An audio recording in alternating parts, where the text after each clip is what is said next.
Hi everyone, welcome back to another video. My name is Lori. I missed my check-in video last week. It was my husband's birthday on the 2nd. It was my mom's birthday on the 8th, and it was a busy weekend. So here I am the night before I leave for New Jersey with my mom. I think this past 2 weeks, well, for a while now, I have been really struggling to just push myself to be more creative. I think I'm very comfortable with doing journaling. I feel like I could just write in multiple notebooks all day long, different subject matter, and be perfectly content. I struggle with more creative stuff. Have never gotten into the routine of being creative from an artistic standpoint. And I think at this stage of my life, I finally have the time to do so. And I want to do more of it. I'm really good at getting excited about something and buying all the best merchandise that goes with it, and then sometimes struggling with the follow through. I started another sketchbook, but in this one, this is an old Archer and Olive notebook that I had that was actually brand new. I don't even think it's watercolor friendly, but I ordered my first watercolor kit after a conversation on the Juicy Broads pen show.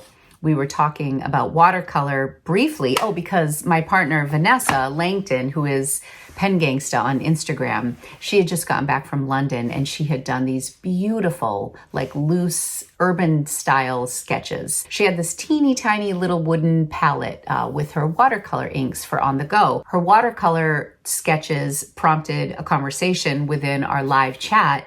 And we had a couple of people in the chat who actually make their own watercolors. We have somebody who is a distributor for a particular brand. When I went to the Netherlands and taught at the Dutch Pen Show, the workshop that I taught there was doing drawings just using your fountain pen ink, because so many of us buy these expensive bottles of ink, or we buy like a 50 ml bottle of Pilot Iroshizuku and we'll never get through it because we're always moving on to new inks. Well, actually, I should just speak for myself. I have a lot of inks. So I kind of had it in my brain that it would be really fun to use my fountain pen ink as watercolors. And then you realize how, I guess, expensive it can be. I mean, watercolor paints can get really expensive too. But this conversation started in the chat and it got me thinking like, gosh, I really wish I had finished my 30 inks in 30 days challenge with my pens. I'm still chipping away at it, but now we're going on 2 months and I have like 12 of them done. And then I thought, gosh, I haven't done my Zentangle drawings as often as I wanted to. I wanted to like get certified in Zentangles. I took a Zentangle class and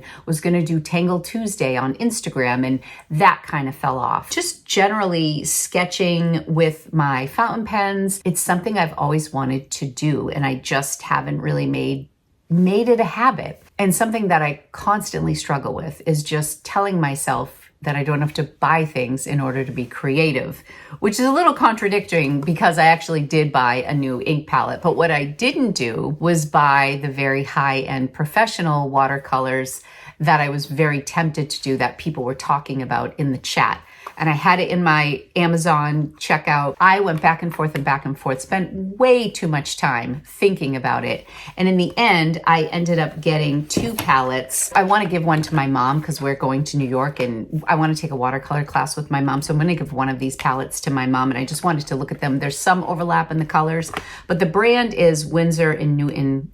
And it's Cotman, which is what I've learned, like the student grade. These were like $15 or $13. And some of the sets that I was looking at were like $70. There's this beautiful line at Boston General, and you get like each individual pan of paint, and it's $9.50. And I am so susceptible to go down those rabbit holes. And I was actually very proud of myself for just ordering a $15 set.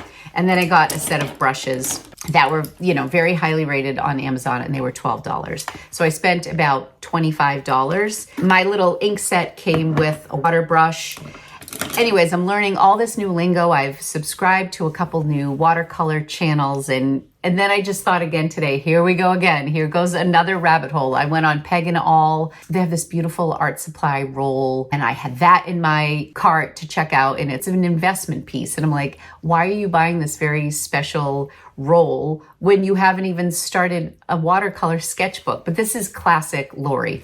So today I just decided that I was going to take my little $15 student palette and just start painting. I do watch a lot of videos for inspiration, but at some point you just have to turn off the videos or just like stop scrolling and get out your paints. So what you're gonna see in the second part of this check-in video is me opening on my paints and actually doing some artwork. I just started by swatching, and then I did one little sketch of my supplies, and then I actually did like an exercise on one of the YouTube channels that just kind of encouraged you to like mix your inks. This paper isn't great and it bled through, and I had all these things going through my head when I started my video. I think a lot of us in the art space are perfectionists to a certain extent. And when I started filming, I'm like, oh, I just have these plastic water cups that I drank out of last night that I was filling with water. My desk was not at all aesthetic looking, and my nails are grown out. I just felt like my desk was a mess. And I was like, don't let any of that stop you. Just press record. Nobody cares.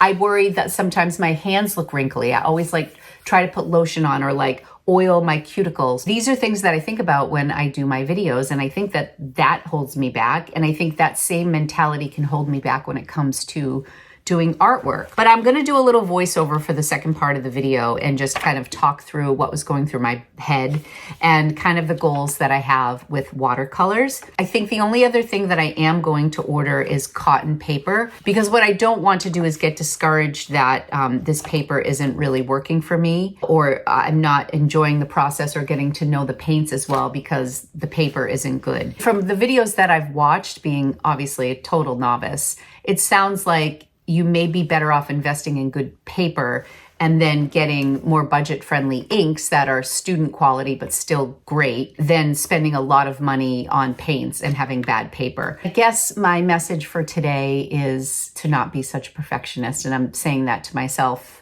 more than anybody, but I just think of all the things that I don't do because I want them to be aesthetic, or I want it to look like somebody else's notebook that looks so pleasing to me, and I can't sketch like that. And, you know, just every single video I watched from people who were actually artists, I mean, the very, very strong message was don't give yourself too many rules, just create your art. Do it every day, be consistent. I watched one video on the benefits of doing like a 30-day challenge, which I started and then I fell off, and like how to stay in it and not get discouraged. And I thought the tips were great. I will leave some of the creators who I've been binging for the past 18 hours and share them with you. I just wanted to address the fact that I feel like I am very prone to overconsumption. I've also hit a point with my collection where I definitely feel like I have enough. And then I wonder why I'm still scrolling, looking for that next pen. And it's not even that I'm looking for a Grail pen. It's not like that. It's like what piques my interest when I don't even need anything. I guess this was just more of a thoughtful video. Let me know your thoughts. Let me know if you can relate to this. Sorry, I'm crooked now. And it's just amazing how much you learn in a short amount of time when you're actually doing. My husband and I are looking to get a second property, and we're looking in the city. And we looked online at so many apartments in Boston. And it wasn't until we actually went into Boston and looked at a few condos and walked through, the decision was so much clearer. I so quickly was like, oh gosh, even though that condo was beautiful, I don't want to be in that neighborhood. And okay, I thought space was going to be more of an issue, but I really like this layout, and this price is better than the price 2 streets over. And it's been so much easier to actually filter through things because we're doing it. We're not just looking online. We're not like hypothesizing or romanticizing certain apartments. We're actually in there and looking. I feel the same way about artwork. I watched so many videos on like what watercolors were like on paper and different brands and how quickly they would dry. And it took me like 5 seconds to realize if I waited too long to layer on more color that I was going to get like a seam, like it wasn't going to blend as nicely. It took me 2 seconds to figure it out. See on the purple here where you can see a clear line. I was trying to blend and I waited too long before I added a wash of water over, and then I got that line. That's something I learned by doing. I wanted to mark this day because I was really excited that I just dug in.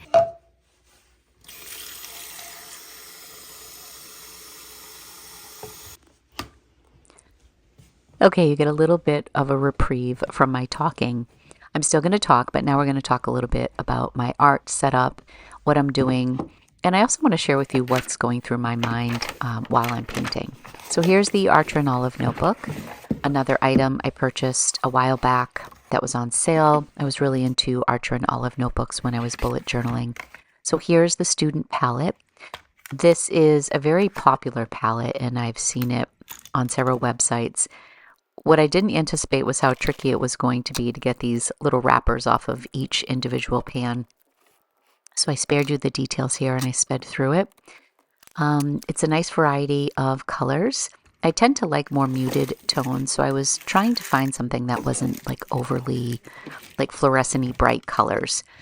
But what I'm learning is that a lot of it will come down to the mixing of the inks. This is the little water brush they gave me, which I discovered really quickly was very small if I wanted to do any sort of traveling.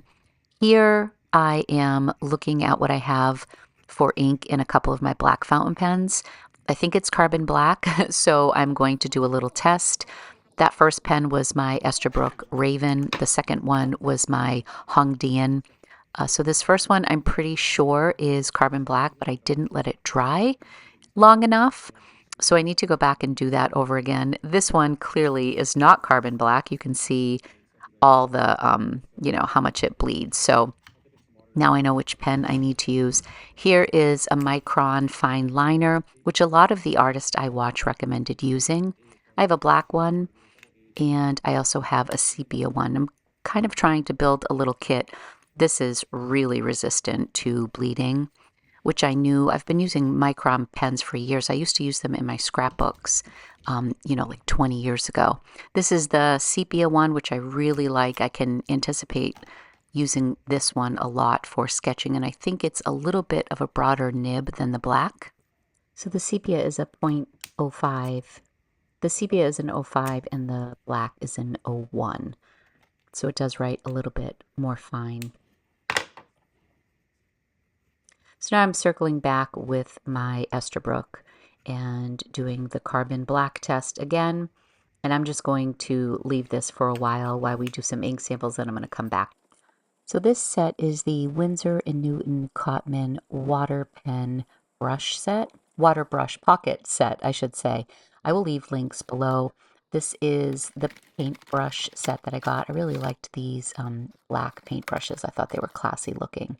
So here I'm just doing samples of each color, and I will write what the color is on the side. This isn't so much a tutorial on how to use your paints. It's more just like digging in. I'd watched on a couple of the tutorials to wet the paper, or that you get a different effect when you do wet on dry paper versus wet on wet paper, playing around to see if I go lighter, like just do a water wash towards the other side, what happens, how quickly it blends. And here you see I waited a little bit too long so that by the time I go back and do a wash, it doesn't blend quite as well. I go back to do the carbon test and it doesn't leak, it doesn't bleed anymore. So I'm pretty safe, I think, with that carbon black pen.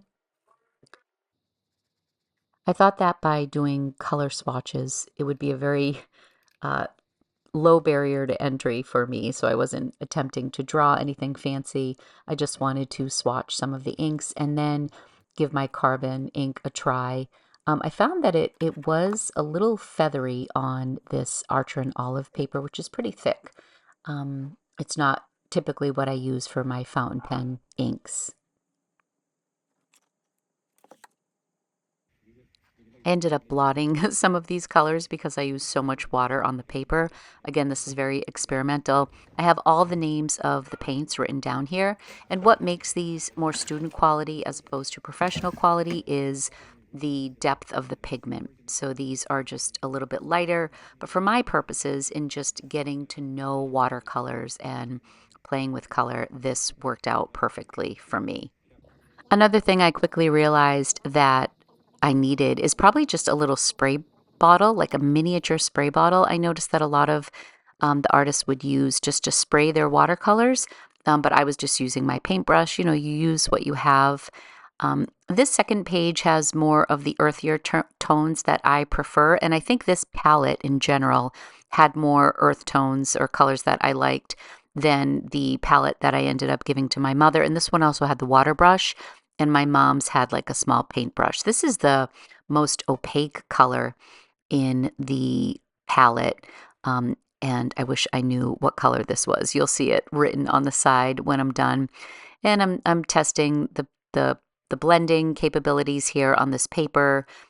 I think the real fun with watercolors comes in when you start blending different colors together to see what you can get. And my goal is to do some urban sketching. As I mentioned, my husband and I are looking at a condo in Boston, and I have this grand vision of just doing urban sketches all through the neighborhood. We're looking in the North End, which is the Italian neighborhood in the city, and I just think it would be so much fun to bring around a sketchbook and do some fountain pen sketching, line work, and watercolor loose sketches, urban sketches in Boston. It sounds like a dream to me. I'm so excited for it. So these are more of the colors from this palette. And then in the next screen, or once I'm done swatching all of these colors for you, I'm going to do a little sketch of my supplies.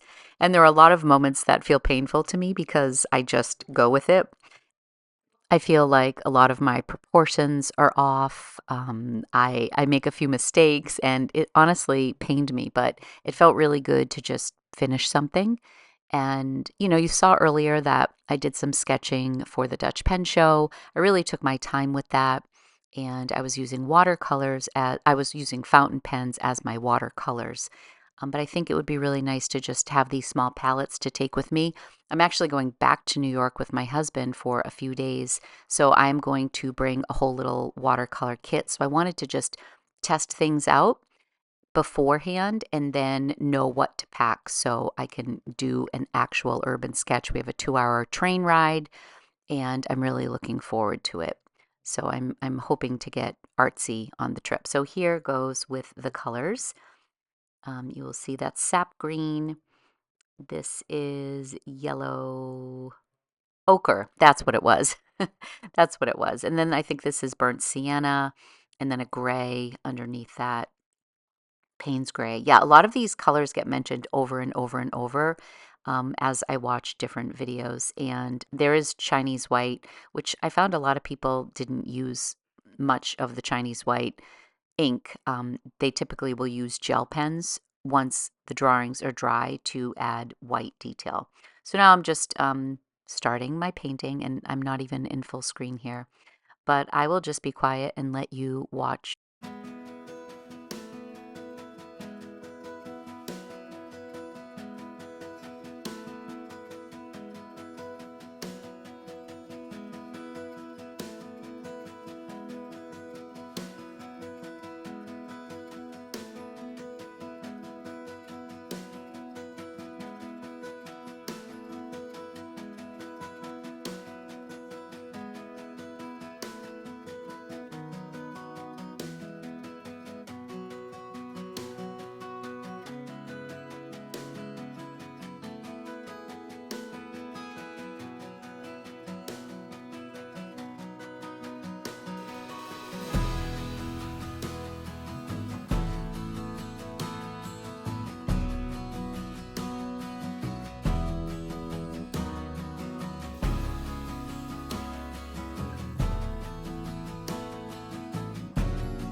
So I ended up pulling another Esterbrook SD to paint the raven that I was actually using because the proportions are the same. So yeah, I'm actually practicing a little bit with mixing some colors finally. But you saw the mistake I made when I was just painting the palette. That yellow ochre bled over to the side. My Q-tip's a little funky, but in the end, you know, you get the picture, literally. So I was happy that I at least accomplished something with my little palette today. Then I shifted gears and I did an exercise. Again, I don't remember the creator. If I do, I will link it below. But basically, he was working with you on just doing different brush strokes, blending colors, you know, doing swirls with the tip of your pen, going from yellow to green, mixing your blue in between. And he just said that a lot of the exploration process comes in when you're doing more doodling and not trying to do like a masterpiece. So he said people are less likely to take risks with their technique when they are actually trying to draw something for real. So, oops, sorry, Lumpy's barking in the background. So I was just playing around here. This isn't like the most, you know, this isn't a groundbreaking thing or anything, but it was fun. We went from the blue and then we added the red and then blended it a little bit to try to get some purple, but I didn't blend it right away. So I went back in and you get the idea, but this was fun. It was a fun little exercise. Another page in my sketchbook. I was getting to learn that I could do some finer lines even with my paintbrush right here, which was kind of cool. You know, perhaps I will draw somebody's hair and I can draw curls or, you know, do some detailing on a flower. But this was a fun exercise, just mixing the inks and having fun. And yeah, that is about all for now. So these were my first 4 pages in my little sketchbook using my watercolors, not being a perfectionist and just digging in. Thank you so much for watching.